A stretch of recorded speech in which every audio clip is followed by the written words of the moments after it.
데살로니가전서 4장 13절부터 18절까지의 말씀 함께 봉독하겠습니다. 형제들아, 자는 자들에 관하여는 너희가 알지 못함을 우리가 원하지 아니하노니 이는 소망 없는 다른 이와 같이 슬퍼하지 않게 하려 함이라. 우리가 예수께서 죽으셨다가 다시 살아나심을 믿을진대 이와 같이 예수 안에서 자는 자들도 하나님이 그와 함께 데리고 오시리라.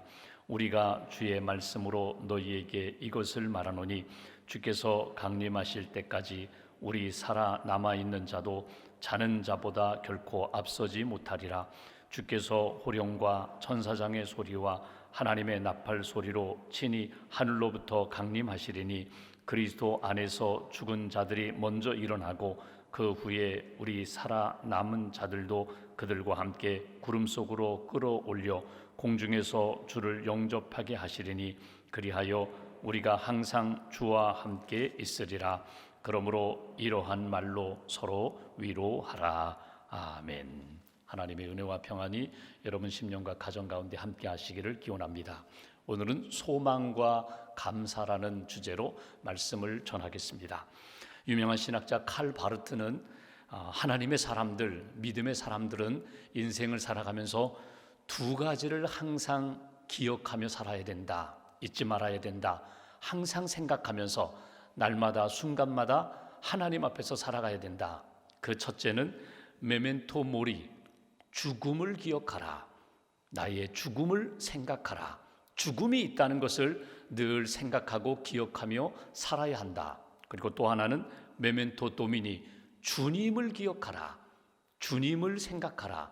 주님을 기억하고 주님을 생각하면서 인생을 살아가야 된다. 이 두 가지를 기억하라고 우리에게 강조했습니다. 메멘토 모리, 죽음을 생각하라. 여러분, 죽음이라고 할 때에 인생을 살아가면서 죽음을 생각하면 모두가 다 끝이라고 생각합니다. 이 세상 사람들은 죽으면 끝나는 거야. 죽으면 이 모든 것이 다 끝나는 거야. 근데 성경은 그렇게 말씀하지 않습니다. 죽음으로 끝나지 않는다는 것입니다. 죽음은 생명의 신비가 있고 과정이라고 우리에게 가르쳐주고 있습니다. 죽음으로 끝나는 것이 아니라 예수 믿고 구원받은 사람들에게는 죽음을 통하여, 바울이 그랬잖아요. 이사 가는 것과 똑같다.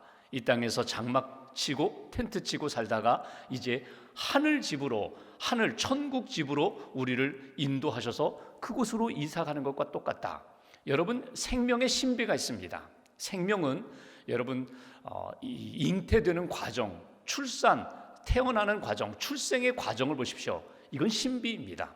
우리가 과학적으로, 의학적으로 여러 가지 설명을 하지만 여러분, 생명, 오늘 내가 태어나서 지금까지 살아온 이 모든 생명의 과정은 신비입니다. 성장도 신비입니다. 다 풀 수가 없습니다. 과학적으로 먹었더니 에너지가 되고 그것이 세포 분열을 일으켜서 우리 키가 자라고 이렇게 몸이 건강해지고 장기가 속에서 이렇게 튼튼하게 자라서 우리가 이렇게 청년이 되고 장년이 되고, 여러분 여러 가지로 설명하고 우리가 이해는 하지만 여러분, 생명의 출생도 그리고 생명의 성장 과정도 이것은 신비입니다. 죽음도 신비입니다. 우리가 다 설명하고 풀 수 없습니다. 성경에서 말씀하는 것처럼 죽음으로 끝나는 것이 아니라 죽음은 지금 옛 사람의 옷을 벗어버리고 육체의 옷을 벗어버리고 하나님이 주시는 새 옷으로 갈아입는다.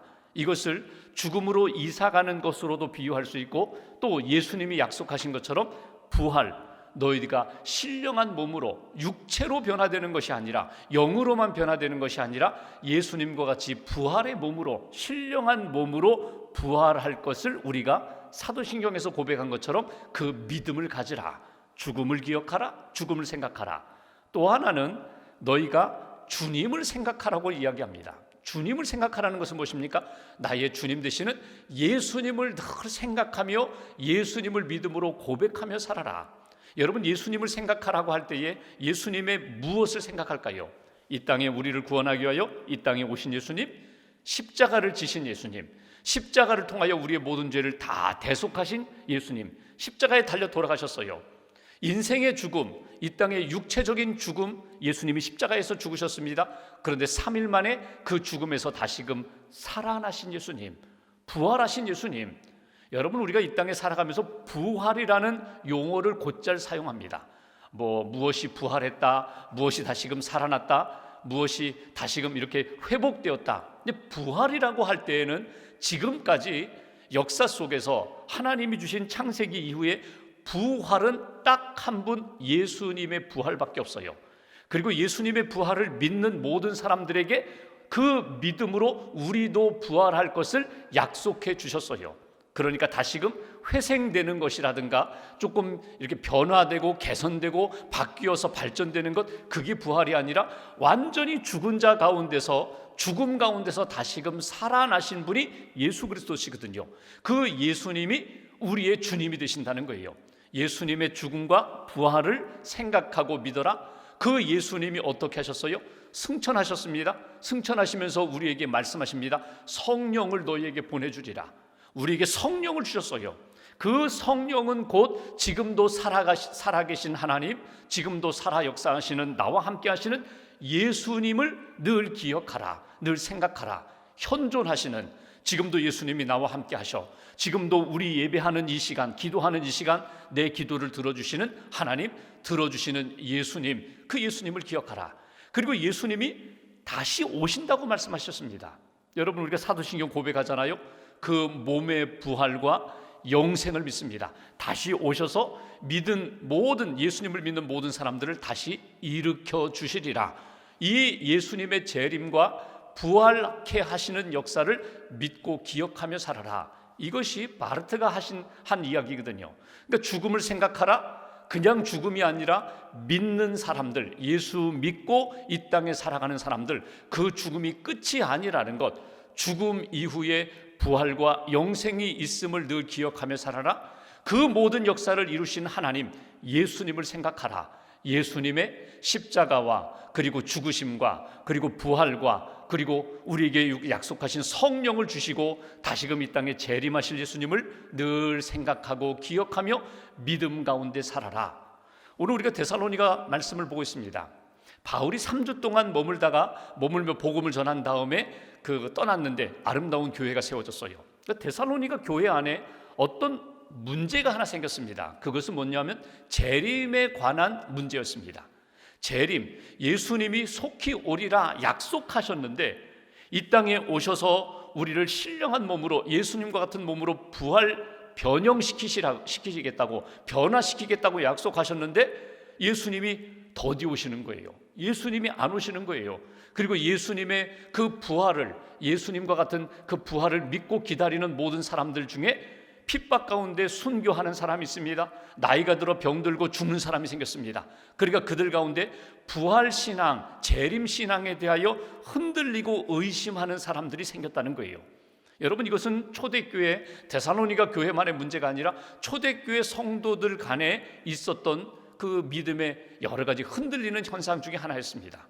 여러분, 초대교회의 모습을 보실까요? 예수님이 다시금 오신다, 우리도 예수님과 같이 부활한다라고 믿을 때 긍정적인 모습이 있었던가 하면 부정적인 모습이 있었어요.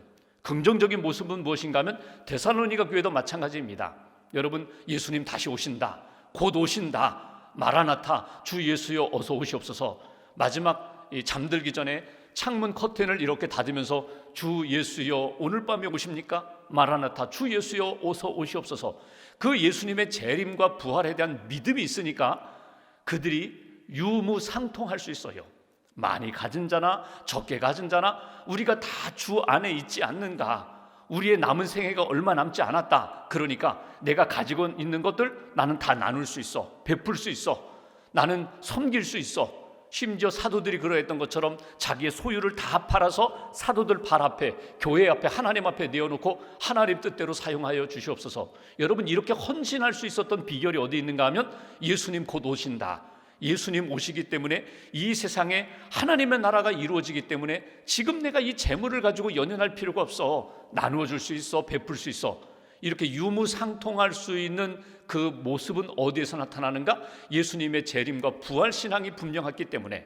또 하나, 핍박 가운데서도 믿음을 지킬 수 있었던 비결이 어디 있습니까?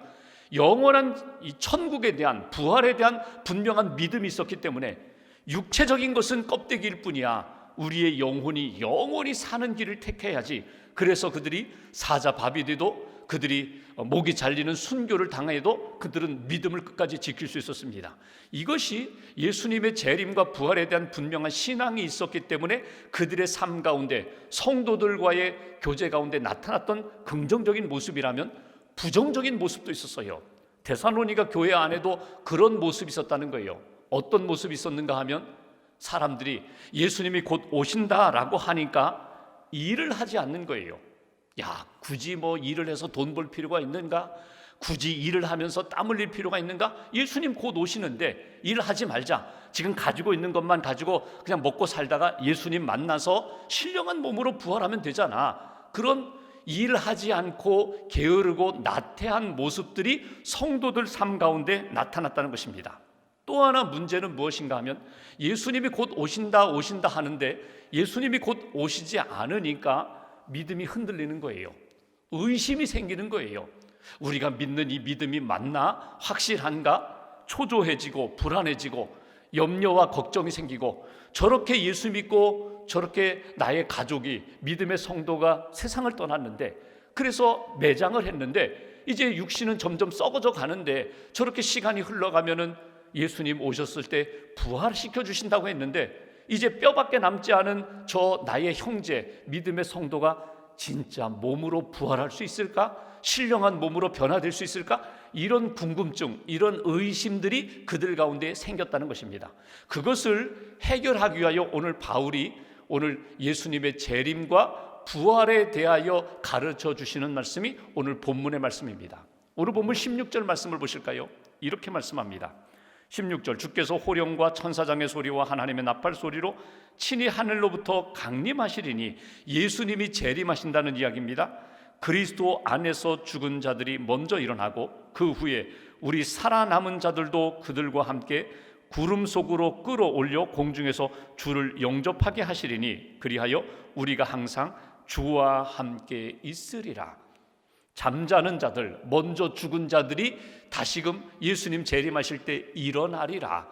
신령한 몸으로 부활하리라. 그리고 우리도, 아직 살아있는 우리도 예수님과 함께 공중에 들려 올려 신령한 몸으로 부활하리라. 여러분, 부활이라는 것이 성경에서 말씀하는 부활은 변화라는 말로도 사용됐거든요. 우리가 부활한다라고 할 때 그 부활의 모형이 어디에 있는가 하면 예수님께 있습니다. 그래서 예수님이 부활의 첫 열매라고 하셨거든요. 그러니까 우리가 나중에 부활할 때 어떤 모습으로 부활할 것인가? 어린 나이에 죽은 사람은 부활할 때 어린 아이의 모습으로 부활할 것인가? 너무 나이가 많아서 늙어 병들고 죽은 사람은 그냥 늙은 모습으로 부활할 것인가? 아무도 몰라요. 근데 분명한 것은 예수님과 같은 신령한 몸으로 부활한다는 거예요. 육체적인 모습으로만 부활하는 것이 아니라 또 영적으로, 마치 어떤 귀신처럼 영적인 존재로만 부활하는 것이 아니라 신령한 몸으로, 예수님이 그러하셨던 것처럼, 여러분 방에 문을 잠그고 꽁꽁 가두고 있어요. 근데 예수님이 그 제자들, 두려움 가운데 있는 방 안에 숨어 있는 제자들 안에 문이 열리지도 않았는데 예수님이 마치 벽을 뚫고 문을 열고 들어오시듯이 예수님이 그 부활의 모습으로 제자들에게 나타나셨잖아요. 그런 신령한 몸으로 우리가 부활할 것을 믿어라. 이것이 오늘 주시는 말씀입니다. 죽은 자들이, 잠자는 자들이 일어나서 부활하리라. 그리고 나서 아직 살아남은 자들도 예수님과 같이 부활할 것을 너희들이 믿어라. 이것이 바울이 데살로니가 교회 성도들에게 주시는 메시지입니다. 간혹 이런 말씀을 합니다. 나는 화장 안 할 거야. 화장하면 나중에 어떻게 부활해? 가루가 돼버리는데, 그래서 뭐 납골 땅에 있는다고 해도 그게 가능할까? 여러분, 예수님의 부활의 신비와 능력은 우리의 생각과 우리의 능력과 이해로 가능하지가 않아요. 예수님이 약속하신 대로 내가 너희를 신령한 몸으로 일으키리라, 부활되리라, 그 믿음으로 주님께 맡기고 우리가 그 마지막 예수님의 재림과 예수님의 부활을 믿고 흔들리지 않는 믿음으로 살아라. 여기서 우리가 한 가지 생각할 것이 있습니다. 그렇다면 죽음에 대해서는 우리가 어떻게 이해해야 할까? 오늘 13절 14절 말씀 보십시오. 죽음에 대해서 이렇게 말씀합니다. 형제들아, 자는 자들에 관하여는, 잔다고 표현했어요. 죽음은 자는 것이다. 14절 말씀 보십시오. 우리가 예수께서 죽으셨다가 다시 살아나심을 믿을진대 이와 같이 예수 안에서 자는 자들도 하나님이 그와 함께 데리고 오시리라. 죽음을 예수님은 잔다라고 표현하셨죠. 죽은 것이 아니다, 잔다. 오늘 바울도 마찬가지입니다. 죽음을 잔다라고 표현했어요. 여러분, 잔다는 게 뭐예요? 우리가 매일 밤 죽는 연습을 하는 겁니다. 어젯밤에 죽는 연습하신 거예요. 잔다라는 것은 죽는 것과 똑같다. 죽는 것은 잔다란 것과 같다. 이렇게 말씀하시거든요. 근데 잔다라고 할 때 여긴 두 가지 의미가 있습니다. 하나는 안식의 의미가 있어요. 죽음은 주 안에서 온전한 안식으로 들어가는 것이다. 또 하나는 여러분, 잔다라고 하면은요, 일어나는 때가 있어요. 그러니까 어떤 사람은 4시간 자고 어떤 사람은 6시간 자고 어떤 분들은 8시간 자고 과로하고 며칠 동안 밤샌 분들은 24시간 자기도 해요. 그러나 잔다라고 하는 것은요, 반드시 깨어나는 때가 있다는 거예요. 예수님은 이렇게 말씀하셨고 바울은 이렇게 말씀하셨습니다. 죽는 것은 끝나는 것이 아니라 자는 것과 똑같다. 자는 것과 똑같다. 반드시 일어나는 때가 있다. 그러므로 주 안에서 오늘 여기 14절 말씀 주신 것처럼 그냥 자는 것이 아니라 주 안에서 자는 것으로, 주 안에서 예수님 믿고 구원받아서 천국에 대한, 부활에 대한 소망을 믿고 죽은 사람들은 반드시 주님이 재림하시는 그때에 일으켜 주시리라. 이것이 오늘 우리에게 주시는 메시지입니다. 그렇다면 오늘 본문에서 바울이 강조하는 것은 이것입니다. 데살로니가 교회 성도들에게, 우리들에게 너희들이 이 땅을 살아가면서 죽음에 대하여 두려워하고 불안 가운데 있는데 죽음에 대하여 두려워하지 말아라. 생명의 과정이다. 하나님이 약속하신 죽음 이후에 주님의 재림도 있고 부활도 있고 주와 함께 영원히 산다는 영생도 있음을 너희들이 믿는다면 13절 오늘 요절입니다. 중간에 이런 표현이 있습니다. 소망 없는 다른 이와 같이 슬퍼하지 않게 하려 함이라. 소망 없는, 죽음은 끝이야, 죽음은 절망이야, 이렇게 생각하지 아니하고 죽음 그 너머에 있는 참된 부활과 소망을 바라보면서 죽음이 끝이 아니야, 주님이 약속하신 부활이 있어, 주님이 약속하신 영생이 있어, 하나님과 함께, 예수님과 함께 영원히 하나님의 나라에서 사는 거야. 이 소망을 갖고 살도록 내가 죽음에 대하여, 부활에 대하여 다시 한번 설명한다. 이것이 오늘 바울이 데살로니가 교회에 전한 메시지입니다. 오늘 우리가 소망과 감사의 주제를 가지고 우리가 기도를 합니다. 여러분, 이 땅을 살아가면서 우리에게 참된 소망은 무엇인가? 여러분, 무엇을 조금 얻는 거 얻고 싶어. 이것만 얻으면 내가 소원이 더 이상 없을 것 같아. 여러분, 이것이 우리의 참된 소망이 될까? 오래 살면, 병들지 않고 100세까지만 살면, 120세까지만 살면 나는 더 이상 소망이 없어. 과연 그럴까? 여러분, 참 소망이 어디에 있는가? 성경은 우리에게 말씀해 주십니다. 참 소망은 영생에 있다. 부활의 소망 가운데 있다. 산 소망, 그것을 바라보고 그것을 믿으면서 하나님 앞에 믿음의 길을 걸어가라고. 그런 의미로 볼 때에 우리가 죽는데 주 안에서 예수 믿고 죽은 그 사람이, 요한계시록에 이렇게 말씀하셨잖아요. 주 안에서 죽는 자가 복이 있도다. 맞아요. 예수 믿고 죽은 사람, 그것이 끝나는 것이 아니라 영원한 하나님의 나라 천국에 가고 부활의 역사로 그는 살아나리라. 이 믿음을 가지고 하나님 앞에서 살아가라. 스위스의 정신분석학자였던 폴 투르니에, 정신과 의사이면서 내과 의사이면서 신학자이면서 그 많은 책을 썼던 폴 투르니에가 모태신앙으로 70년 살았어요. 70년 동안 살아오면서 하나님에 대하여, 성경에 대하여, 믿음에 대하여 잘 안다고 생각했습니다. 근데 그가 부활의 소망과 부활의 신앙을 확실히 갖게 된 것은 그의 아내와 함께 그리스 여행을 하다가 아내가 갑자기 심장마비로 세상을 떠나게 됩니다. 그 세상을 떠날 때 아내가 자기 남편에게 마지막으로 이런 이야기를 합니다. 여보, 오늘 천국에 내가 도착하면 당신 부모님 만나고 또 주님 만나고 거기에서 기쁨을 누릴 거예요. 거기에서 나는 안식할 거예요. 그리고 아내가 세상을 떠났어요. 그 아내의 마지막 유언을 그가 들으면서, 그래, 내가 가져야 할 가장 귀중한 신앙은 무엇인가? 천국에 대한 믿음이지, 부활에 대한 믿음이지, 영생에 대한 믿음이지. 그러면서 70년 만에 부활 신앙을 본인이, 천국에 대한, 영생에 대한 믿음을 본인이 분명히 확인하게 되었다.